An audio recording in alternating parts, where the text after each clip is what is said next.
And welcome to the November 22nd edition of the Beatdown Report. I am your host. My name is, it's the 23rd? Screw it. I'm calling it the 22nd. Welcome to the edition, first edition of post-election 2014 Beatdown Report. Man, that was if you were a Democrat and you were having an election, that is not the election you would want to have. We barely survived our election night special at O'Kelly's Restaurant and Pub and Off-Track Gaming Parlor in Mesa, Arizona. We barely survived. It was like 3 hours of it was like 3 hours of watching someone get beaten to death.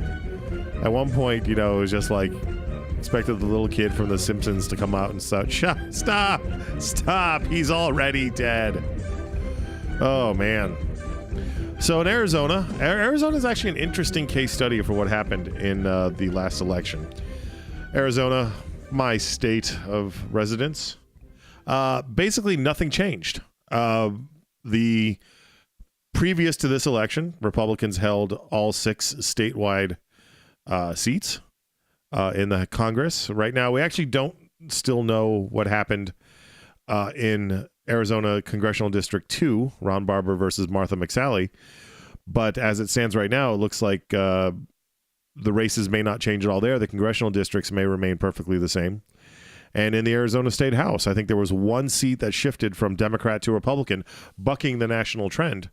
But basically, the Republicans are still in charge of both houses of representation in the state capitol, and they are also in charge of all statewide offices. That's the governor, secretary of state, attorney general, mine inspector. Arizona, that's an office that we have here in Arizona. In Arizona, you can be elected state mine inspector. Currently held by Joe Hart. I believe he was a re-elect. But seriously, should that really be an elected position? Should we really elect the guy who's in charge of going into the mines and deciding, yeah, this is not going to kill everyone down here? I don't know if that should be an elected position, but nevertheless. Another elected race here in Arizona, statewide, was the superintendent of public instruction, superintendent of the Board of Education, and that was a very close race. For the first time ever, the person who won Maricopa County and Pima County, basically the state capital of Phoenix, and our second city, our sister city to the south, Tucson, where most people live in Arizona. Even though Dr. David Garcia won Maricopa County and Pima County, Diane Douglas still won by 2 percentage points by carrying all the rural counties. And that's Mojave and some of the other counties. I can't remember them right now. Pinal. But why is that? Why do I care? Why are we bringing this to you, the national audience? Why do you care? Why should you care about the Arizona Superintendent of Public Education and Public Instruction, the newly elected Diane Douglas? Well, I'm going to tell you, and I want to put a marker down. You're going to be hearing a lot about this. We're still going to cover all the other issues that you'd like to hear us cover. We're still going to talk about crazy neo-Christian celebrities like Kevin Sorbo, who believe the Jews crucified Jesus, and people need to pull their pants up. And we're going to talk about all the coming issues. Bill Cosby. We're going to talk about the cause and all the rape allegations, which is wow. That a lot of people are having trouble separating Bill Cosby from Cliff Huxtable.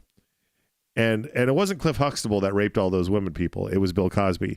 You can still like Cliff Huxtable. You can still like the idea of Cliff Huxtable. Can I still like pudding pops? We got to ask, can you still like pudding pops? Yes, Jen, you can still like pudding pops. So we're going to be talking about all this stuff. We're going to talk about Ukraine. Shout out to my friend Andrew Prosek, who listens to the show, who calls my show an anti-revolutionary podcast. Andrew, you're wrong. This is a counter-revolutionary podcast. There is a difference. so we'll still talk about all that, but we're going to focus a lot because I think this speaks to a larger sea change. I think that we could happen in America with a backlash to the Obama years. When one party remains in power for as long as the Democrats have, because really the Republicans lost power in 2006. Bush was a lame duck. The Democrats took control of Congress. I think they took control of the Senate the election before. And so for the last really, 8 years, we have been living under the Democratic control of government. It's more so, obviously, with Obama being elected. And Obama, obviously, if you were paying attention, apparently Obama has done something the Republicans don't like. Apparently Obama saw the election results and said, that's fine. You've won the election. I'm still the president. And apparently Republicans thought that they won the presidency on November 4th. They did not. And Obama is going to use the power of the presidency to really kind of stick it to the Republicans and grant some people some long-deserved protection, which I don't think is good enough because, again, this is basically at the whim of the executive branch. And if another president comes in, as they will in 2 years, whether it's Hillary Clinton or whether it's Ted Cruz, who I think will be the Republican nominee, they could reverse Obama's decision. And if they do, these people who are protected under the Obama administration's recent change on immigration will lose their protections. But again, we're seeing a pushback. We're seeing a pushback to Democratic rule. We're seeing pushback to Democratic policies. And we're seeing a very large pushback against science. Now, some of it is overt. Some of it are people who are looking at all the massive, overwhelming evidence that anthropogenic man-made climate change is happening at an accelerated pace, and they either say they don't believe it, that the 97%, or hell, if you don't believe it's 97%, you have to accept that it's the majority of scientists who believe that anthropogenic climate change is happening. And so if you're a conservative, your two positions are right now that all those scientists are lying, or that they are wrong, or the latest dodge from the Republicans in government is that they are not scientists. And to that, I want to say, no shit, Sherlock. We know you're not scientists. We didn't elect you to be scientists. We elected you to listen to scientists and then craft policy based on what these scientists are telling you. Now, Diane Douglas. Let's drift back to where we started on this. Diane Douglas is now the chief governmental bureaucrat elected by the people of Arizona, by 51% of the Arizonans who voted. She is now in charge of the Board of Education. Not the Board of, I should say the Department of Education. And there is still a Board of Education which decides things, but she is the public face. She is the one who can put stuff on the agenda. She is the one who can talk to the Arizona people about what we're going to do in education. Now, who is Diane Douglas, you might ask? Well, that is a damn good question. Let's read from her official bio on her webpage, which is dianedouglas.com. I'll paraphrase some of this, but here's how she introduces herself. I began studying the American education system and the federal government's ever-increasing intrusion into our local control since the early 1990s. I did it on my own, for my own edification, rather than through a college of education in order to add letters after my name. Now, let us focus on that for a second. First off, if you look at the bio, I just read it to you. But when she says, I did it on my own for my own edification rather than through a college of education, she puts education in quotes.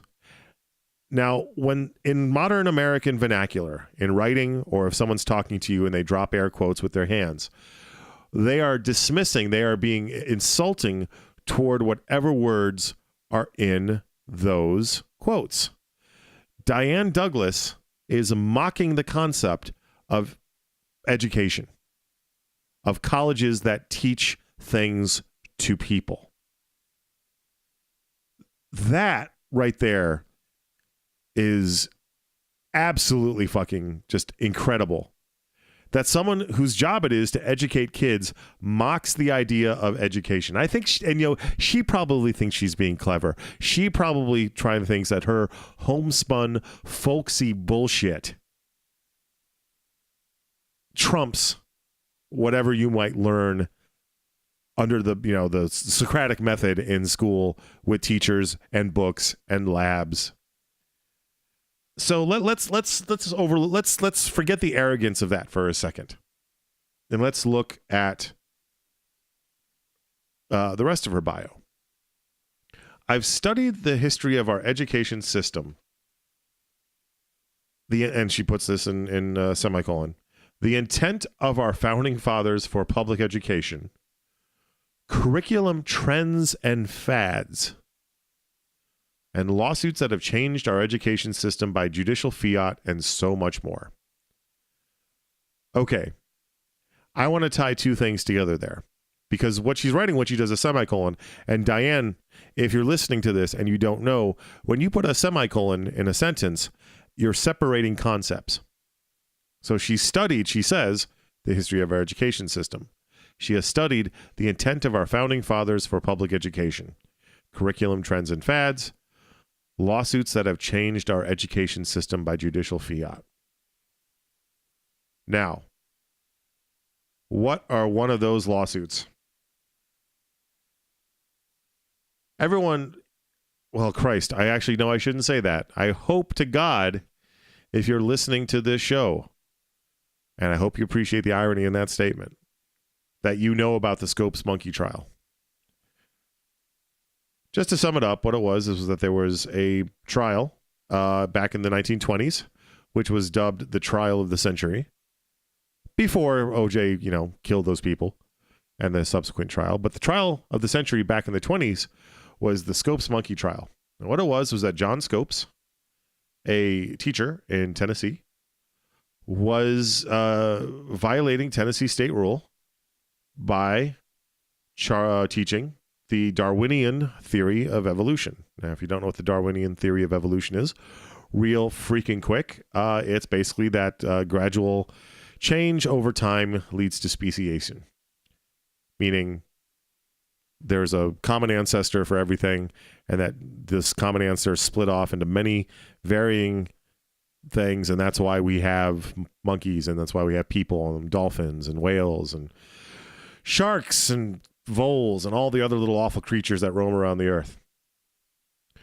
So up until 1968, there was many states that taught you could not teach evolution in the form of Darwinian evolution. You had to teach that God created life, that the earth, which ties into young earth creation, is that the earth was 5,000 years old, and people thought it was good. Now, the 68 was the court case that was at the Supreme Court, which changed all that, and that was Epperson versus Arkansas. Basically the court supported a district court ruling that a 1928 Arkansas law violated the Establishment Clause because it prohibited the teaching of evolution. This was a change in public policy for the state of Arkansas that was by judicial fiat. Now let's go back to the Founding Fathers. The Founding Fathers, for the most part, were those that were religious. And, there are a lot of them that were of the Christian mindset. Diane Douglas is saying that on her own, because she didn't go to a college of education. Oh no, education. Oh my God, those Ivy Tower elitists with their Chardonnay and their books and their education. Oh no, Diane Douglas didn't go to one of those schools, motherfuckers. She studied at home where I'm sure she got a diverse array of books from a wide variety of concepts and positions. And yeah, right. What Diane Douglas did is she read books that supported her previously held point of view to further articulate her previously held point of view. Diane Douglas, I would bet good money, did not challenge herself by reading, say, the book of the Descent of Man by Charles Darwin that taught evolution. And the founding fathers were, those that were religious were of various Christian sects. So if they believed that the earth was 5,000 years old and that God created everything in its present form, and it was judicial fiat that changed how we look at evolution in public schools, Epperson versus Arkansas. What is Diane Douglas? What is her position on evolution? And we're gonna touch base on that in a minute. But first, let's talk about ads. Let's talk about ads. So, how about Phoenix Fan Fest? Phoenix Fan Fest is coming up in December at the University of Phoenix Stadium in Chandler, Gilbert, Avondale. Just say the city. I don't know it. Glendale, Arizona, on the west side of Phoenix. It's going to be coming up there, and Brick Cave authors will be on hand to autograph books just in time for the holidays. And you might be saying, Klute, books? What kind of books will be there? Well, why didn't I tell you that? How about The Healer's Legacy by Sharon Skinner? Now, let me give you a brief synopsis. Now, Diane Douglas, if you're listening, this is called a synopsis of a book. Now, sometimes you have to pick up a book and read it rather more than just the title. So for Diane Douglas, this is for you. This is a description of The Healer's Legacy by Sharon Skinner. Orphaned by war, haunted by unknown origins, and chased by a warlord and his brutal army of soldiers, Kira is a young woman with a secret. She can psychically communicate with animals. She is also on the run from her abusive mate, Toril, the hero-turned-warlord who led the country's forces to victory against the Outland Raiders. Only that was before his love of power consumed him. Now, his only focus is on tracking down Kira and making her punishment an example of his power. But the quest for freedom isn't the only struggle Kira faces. She must also come to terms with her past choices, whose echoes drive her present. And now, the future of the land and the people she has come to love depends on the decisions she will be forced to make. Doesn't that sound exciting? That's The Healer's Legacy by Sharon Skinner, available anywhere fine books are sold. That includes Amazon.com. That includes BarnesandNoble.com. That includes Brickcave Media, BrickcaveBooks.com, where you can buy a book. You could probably even get it autographed by author Sharon Skinner. And you can meet her in person at Phoenix Fan Fest in December in the city of Glendale, Arizona's University of Phoenix Stadium, where the Arizona Cardinals are playing. The Arizona Cardinals, how screwed up a world do we have to live in where the Arizona Cardinals are the #1 team in football? They're better than the Green Bay Packers, than the Miami Dolphins, than the Dallas Cowboys, than the Washington offensive nameskins. That's crazy. So, what does Diane Douglas believe about evolution? Well, let's go to her website. Why not? What does her website have to say about her record and news? On her website, record and news, there is nothing about her record. And the only news is that the website is online. Think about that for a second. She did not put out publicly what she believed, except on one big issue: Common Core. Common Core is basically a new educational standard that is being pushed by the federal government and a lot of the business community. And Diane Douglas won because she was, remember I mentioned that there was that kind of anger at the 8 years of Democratic rule. And one of the facets of that is that if you are against the Obama administration, you are against anything that they do. Barack Obama could come out of the Oval Office, go into the Rose Garden with a big bowl of delicious ice cream. It could be an ice cream that whatever flavor was your favorite flavor. And Barack Obama picked up a spoon and said, "Now let me be clear. This ice cream, which is delicious. And I have to say that me, Michelle, Sasha, Malia, and Bo, we all love this flavor of ice cream that is your flavor." Now, I want to be clear. This is strawberry, chocolate, vanilla, Rocky Road, whatever you want it to be. I love it. And I'm going to make sure that you have a bowl of ice cream, tax-free, made out of the stardust themselves. You can have it. And Republicans would be against that. Republicans would find some way to be against free magical ice cream if Obama pushed it forward. Now, Common Core is just another example. Again, the free magical ice cream, it does not exist. And despite my I would have to say that's a very good impersonation of Barack Obama. But whatever Barack Obama said, they would be against it. Barack Obama's for Common Core, or the Barack Obama federal government is for Common Core, then they are against it. So Diane Douglas rode that wave of dissent, rode that wave of anger against Obama into the Office of Education Superintendent. She did this even though virtually everyone in Arizona spoke out against her. The business community, politicians on the left and on the right side of the spectrum. The mayor of Mesa, Scott Smith, publicly endorsed her opponent, Dr. David Garcia. And Mesa is hardcore bedrock Republican. It's possibly the most conservative major city in America. Maybe Colorado Springs is more conservative. Maybe northern, this town wherever Pat Robertson lives in Northern Virginia. But Common Core was the wedge that she used to push people into voting for her, even though we know nothing about her, even though we know nothing about her views other than that beef bullshit bio and her couple appearances on the TV and her yammering to the Tea Party radio people. Now, there is some debate right now. There was a news interview done on Channel 15 in Phoenix, ABC 15, where reporter Steve Irwin interviewed her for about 10 minutes.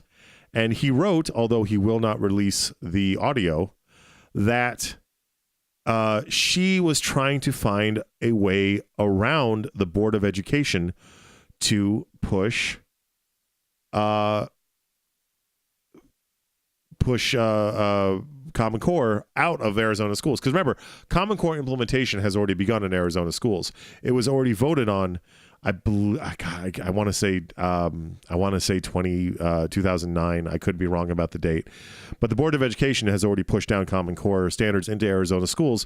It's there. It's coming. More of it's coming. She ran on stopping it.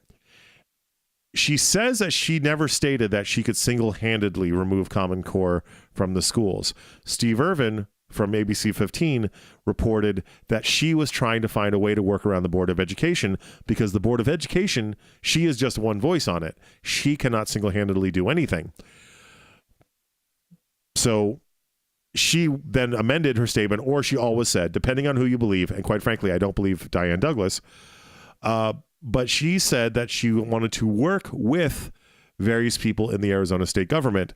Two of the people that she mentioned specifically were State Senator Kelly Ward.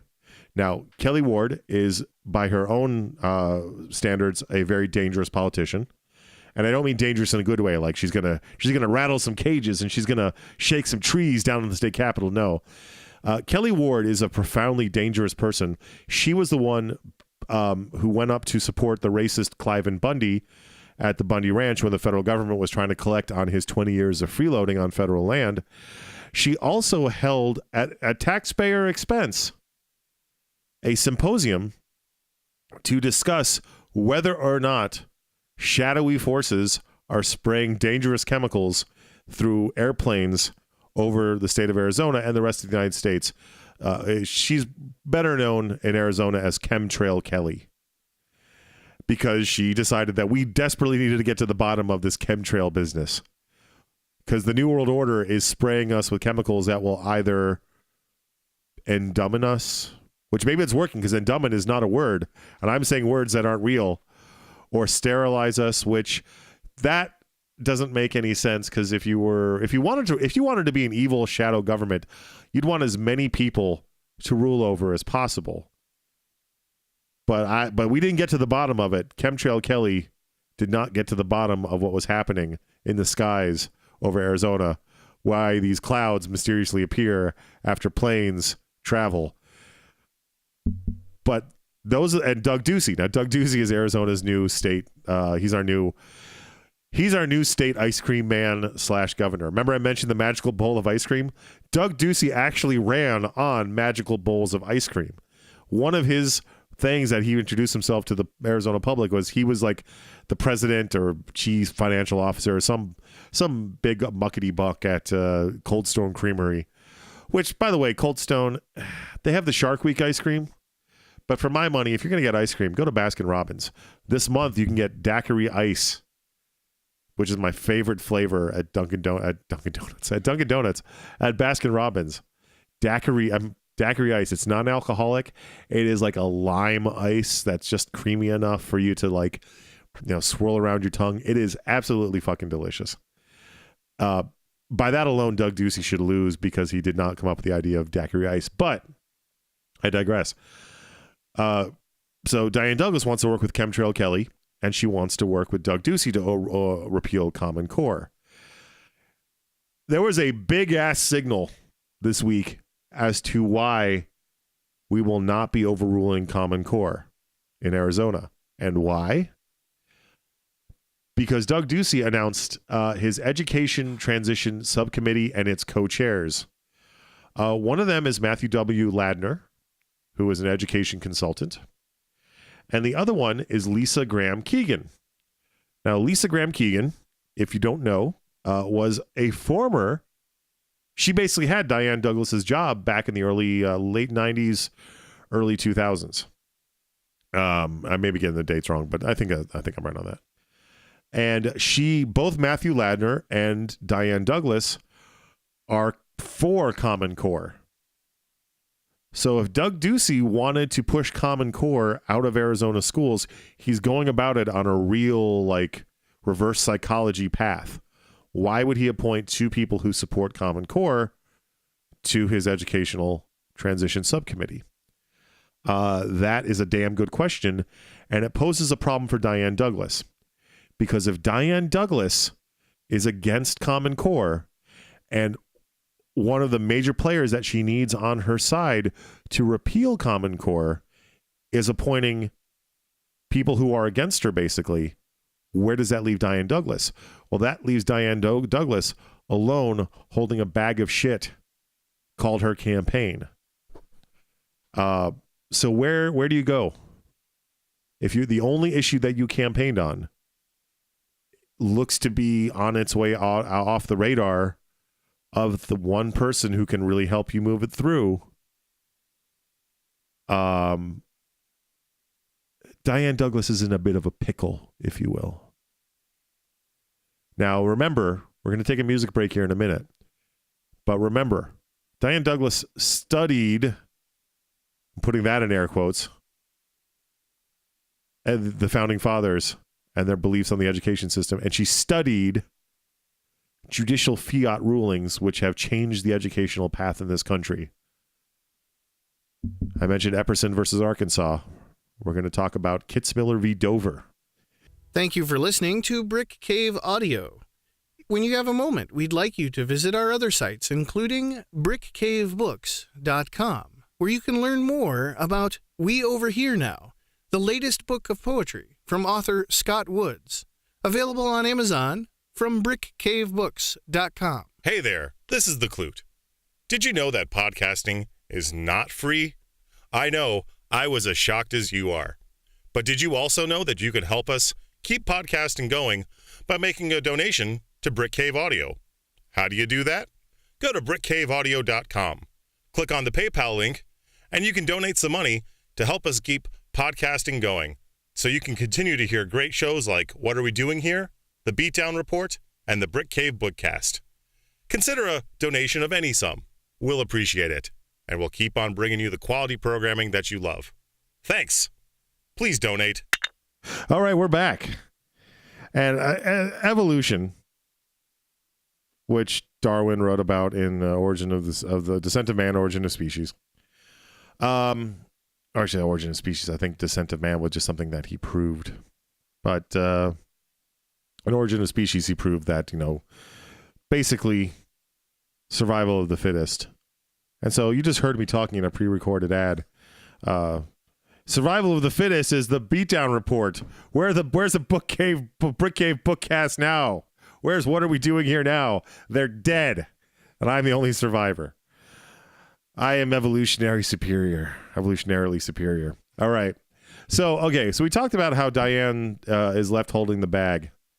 Diane Douglas is left holding the bag with Common Core because it looks like if Doug Ducey's transition appointments are any indication, Common Core is here to stay, which is what the business community wants.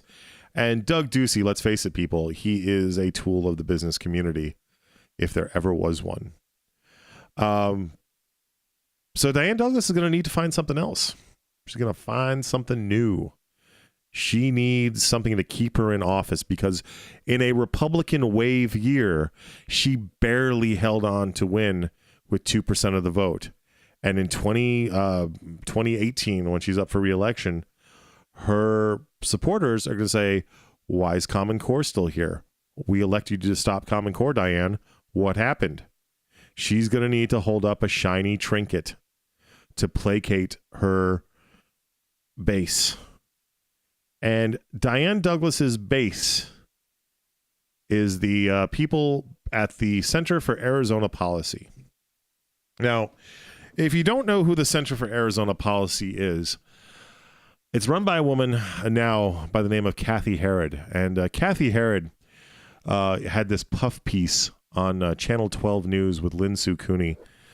And it was basically, if there is a source of evil in Arizona, like a reverse fountain of youth or a Pandora's box that can't be closed, it is Kathy Herod. She was responsible for pushing many laws in the state, most prominently SB 1062, which, if you remember, was a law that basically stated that you could discriminate against members of the GLBTQ star trans community if you had a strong religious objection to things like being a trans person or fucking out of wedlock. Like, let's say you were a hotel owner and you wanted to not tell people that they could use your hotel if they were unmarried, SB 1062 would shield you. If you wanted to say, I don't want to bake you a wedding cake, you horrible gay people, SB 1062 would protect you. So that's Kathy Herod's legacy. Kathy Herod has pushed a lot of really terrible legislation in the state of Arizona, and it's all been for Jeebus. Because apparently Arizona is not a representative democracy where religion is a private decision made by the individual, but must be at all times forced down your throat by the Arizona state government. Now, maybe you think I'm reaching. Maybe you think, Klute, Diane Douglas, she's not owned part and parcel by the Center for Arizona Policy. She is not the Scarface she is not the Scarface to Diane Douglas's Arnold Wesker. For those of you who are comic book fans, you'll know what that is. Maybe I'm wrong. Well, let's go to the Arizona Center for Arizona Policy azpolicypages.com, which lists all of Arizona's what they want to accomplish. Did you know that Arizona's science standards are actually pretty cool? I was actually really surprised to know that. Arizona's high school science standards, they have many concepts that they cover here. Concept 4 that students are supposed to be sufficient in by the time that they graduate is biological evolution. And it is unambiguous. Concept 4, biological evolution. Understand the scientific principles and processes involved in biological evolution. And then it lists all the things that students must understand. And the 5th point really nails it down. Analyze how patterns in the fossil record, nuclear chemistry, geology, molecular biology, and geographical distribution give support to the theory of organic evolution through natural selection over billions of years and the resulting present-day biodiversity. This is not up for debate in the Arizona Department of Education science standards. You can't get, I mean, you could get Richard Dawkins to write it, and he probably couldn't write it any differently than that. Billions of years. Fossil record, nuclear chemistry, geology, molecular biology, geographic distribution, organic evolution, natural selection. All of that's like, I just remotely gave Neil deGrasse Tyson a boner with what I just said. This was voted on back in 2005.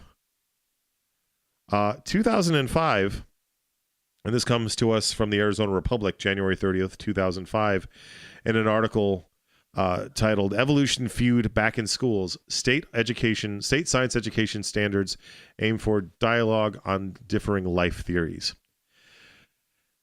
But it really doesn't. Those education standards that you see there, they're unassailable. There's no mention in them of any kind of alternate theory, not Lamarckian evolution, not intelligent design, and sure as fuck not creationism. The board sided with the evolution proponents, and this was back in 2005. Actually, they were approved in 1998 and then rejiggered a little bit, pushed out in 2005, but they didn't change. Now, there was a man, and I don't know if he's still around, Walt Brown, the director of the Phoenix-based Center for Scientific Creation, which I have not heard of, and I've been in Phoenix for 14 years. But apparently in 2005, it was a thing. Complained that discussions are highly unlikely because the state science standards do not explicitly call for teachers to address the evidence for and against creation. Which, thank God. Because if we are trying to keep up, if we are trying to make our students competitive with evolution, with the rest of the world, with the rest of the United States, they need to understand biological evolution. It is the foundation of all modern biological studies, including medicine, including genetic engineering. You have to know, you have to understand. This is not up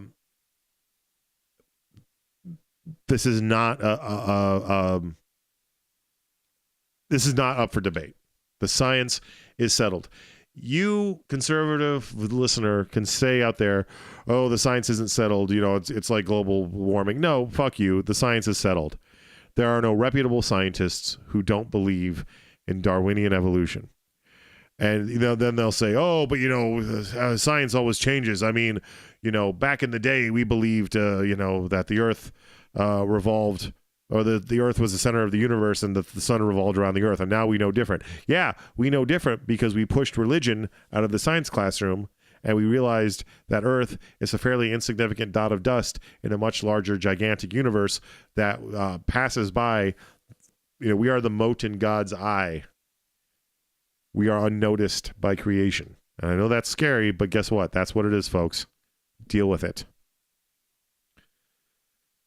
All right, we're going to take another break here. We're going to take another break to satisfy our business-driven agenda. I want to offer you a chance to buy a great book of poetry. A great book of poetry by Arizona poetry legend Bill Campana. Who is Bill Campana? A poetry tour de force, Bill Campana has done what few poets could ever dream of in writing sharp, entertaining poetry that doesn't cater to anyone but is enjoyed by all. A veteran of the 1990s poetry slam movement, said beauty to the blues proves Bill is a writer of many styles and ideas. If in his live performances he comes at you like a machine gun of short, powerful linguistic observations, having this book gives you the opportunity to give each piece its due. So you can buy Bill Campana's Said Beauty to the Blues online at barnesandnoble.com, at amazon.com, or brickcavebooks.com. Or you can buy it live and in person at the Small Business Saturday Book Browse. Brick Cave Media, my the corporate entity, the nonprofit, right? Are we profit? I don't know. We're either profit or we're nonprofit. I don't know. But Brick Cave Media, my sponsor, invites you to the Bonnie Books Book Browse at Lo-Fi Coffee on Main Street in Mesa on Small Business Saturday. Join us. I'm going to have to do a pause there. Join us on Small Business Saturday, November 29th, as we showcase small publishers and independent authors. Take advantage of this opportunity to pick up that new read as a gift you were thinking about, or discover a new favorite local writer. Said Beauty to the Blues, available online or on sale in person. November 29th, this Saturday. If you're in the greater Phoenix metropolitan area or around the United States, just come here. Fly to Phoenix Sky Harbor, where God holds the planes aloft. You don't need to understand aerodynamics. God will deliver you safely to the city of Phoenix if Diane Douglas has her way. So yeah, Diane Douglas, Center for Arizona Policy. The Center for Arizona Policy, back in 2005, Peter Gentala, an attorney with the Arizona Center for Arizona Policy, and that's a clunky-ass name, Center for Arizona Policy, said that his organization will monitor how the standards are implemented in the classroom with respect to evolution. Now, I mentioned a court case earlier, Kitzmiller v. Dover. Kitzmiller v. Dover was a court case decided in 2005 after Arizona passed its science standards. What the creationists were attempting to do was they were attempting to, after Epperson versus Arkansas, evolution became legal to teach in the United States schools. And there was another case, and forgive me, I don't know the case name, but it was in 1982, which stated that you could not teach creation. So from 1968 on, evolution was allowed. In 1982, after, you couldn't teach creation at all. So the creationists were up a creek without a paddle until they changed the name. There was something written by a member, I believe, of the Discovery Institute called the Wedge Document. It was not supposed to be released, but it was. And what the Wedge Document stated was that they could use the idea of creation science, which should be called intelligent design, to wedge, he referred to it as a tree, the mighty tree of evolution, that could be brought down by a small wedge, like an axe. You didn't need something the size of the tree. You just needed something small to bring it down. And the wedge, the axe, was intelligent design. And what intelligent design implies is that things are too complex to happen on their own. Something called the Blind Watchmaker. It's the theorem, or not theorem, the concept that they use to explain their bullcrap. If you were walking in a field and you found a pocket watch in a field, you would look at it and you would say, this couldn't happen in nature. Someone had to have designed it. he posited that, and I can't remember who wrote the Blind Watchmaker, but he posited that, well, if the watch, which is fairly simple in its design, had to have a designer, nature, grass, animals, man, all had to have a designer as well. Now, keep in mind, a watch can't form on its own. A watch has to be built. Grass grows on its own. Trees sprout on their own from seeds, which are the small parts of the previous plant. It's a loop of nature, the circle of life. It's a very elegant and beautiful thing, but it doesn't require a designer because we've had 15 billion years of existence to make it all happen.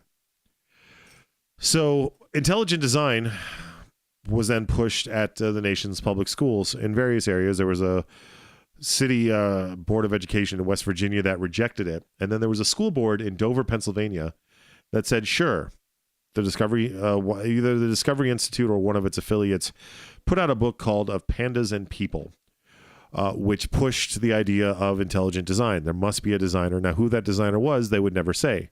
It could be time travelers creating a cyclical loop. It could be aliens from another planet. It could be Atlanteans at the bottom of the sea. Why not? Or it could be God. And of course, they meant God. If you can find a creationist who thinks that aliens, little green men, created life on Earth, I will give you a shiny buffalo nickel. But intelligent design was kicked out of the courts the same year that Arizona science standards were updated and adopted in Kitzmiller v. Dover. But the Dover, Pennsylvania School Board pushed intelligent design. A bunch of parents rebelled. They sued the school board to get intelligent design out of the schools. They won. Case closed. Except that it didn't go very far. In the concept of court cases on the federal level, you have the district courts. And then the district courts go to the circuit courts. I'm being very top level on this. There's obviously more to it than this. And then after the circuit courts, you go to the Supreme Court. The Dover School District, the people who pushed intelligent design were voted out of office. The new people came in and they said, we're not appealing this ruling, because obviously they didn't want it in the first place. So Kitzmiller v. Dover was only decided in a district court, which means that there is play for it to go farther. And wouldn't Diane Douglas like to be on the national news? Wouldn't Diane Douglas like to be able to say to all her teabag idiot followers that, yeah, I couldn't get Common Core done, but I'm fighting for you. I'm going to kick evolution out of the public schools. Now, here's how that would go. Diane Douglas would push a policy to change the Board of Education's science standards. Not to remove evolution, but what she would do is she would teach alternate theories of the origins of life. There are three possibilities to that: evolution, creationism, or directed evolution, intelligent design. Now, keep in mind, even the Catholic Church states that evolution is a thing, that evolution is real. The Big Bang, evolution, Pope John Paul, and recently Pope Francis. And Francis has made a big freaking deal about it, that Catholic teachings don't countermand evolution. But remember, a lot of born-again Christians don't believe Catholics are real Christians. So what they're going to do is they're going to push it. Diane Douglas will make the change. Someone will sue her. Sue the state of Arizona. Who's our attorney general? Our attorney general is a newly elected Republican who wasn't supposed to win by popular wisdom. He was supposed to lose to Felicia Rodolini. He's got something to prove. And he's already said that he wants to take on the Obama administration. So someone sues Diane Douglas and the state of Arizona. Mark Brnovich, our attorney general, decides he has to defend it. They lose in district court, and they will because of Dover v. Kitzmiller. They then go to the circuit court. The Ninth Circuit is one of the most liberal courts in the United States. Arizona will lose there as well. goes to the Supreme Court next. After it goes to the Supreme Court, there are 5 justices on the Supreme Court right now that are very conservative. Anthony Kennedy, John Roberts, Samuel Alito, Antonin Scalia, and Clarence Thomas. 5 conservatives, 5 Catholics. They have something to prove to their Christian brothers and sisters. They could push it through. They could push intelligent design through in 3 or 4 easy steps. And Diane Douglas needs this, people. Diane Douglas needs a win. Because without a win, she's out of office in 2018. Because the business community knows that they got snookered. And I think a lot of people in the state know they got snookered by Diane Douglas, because she played it very close to the vest. And most people, when they go to the voting booth, they don't research the issues. They see the letter after the name, they see the R, or they see the D, and they vote because of that. So that is what you, the listener in Arizona and the United States, should be afraid of.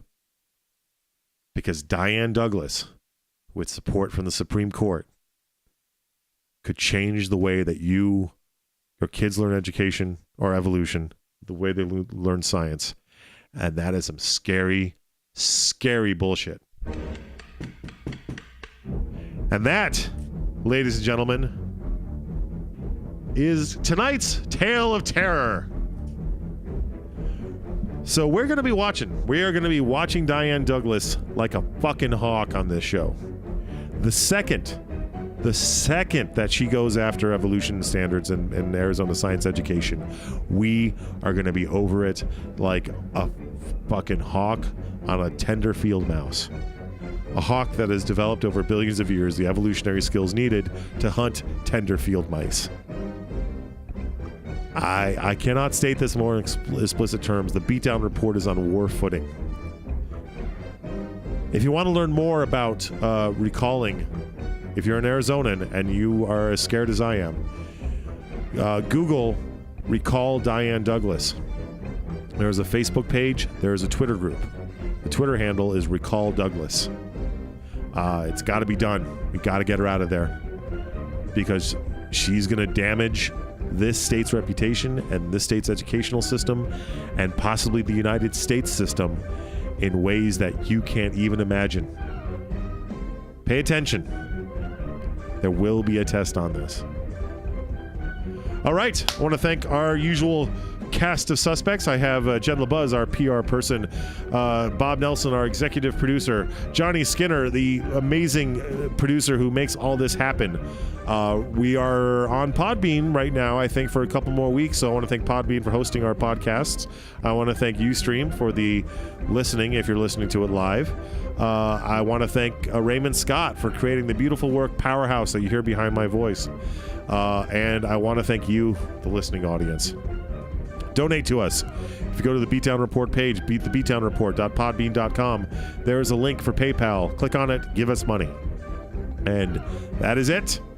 We will catch you on the flip side.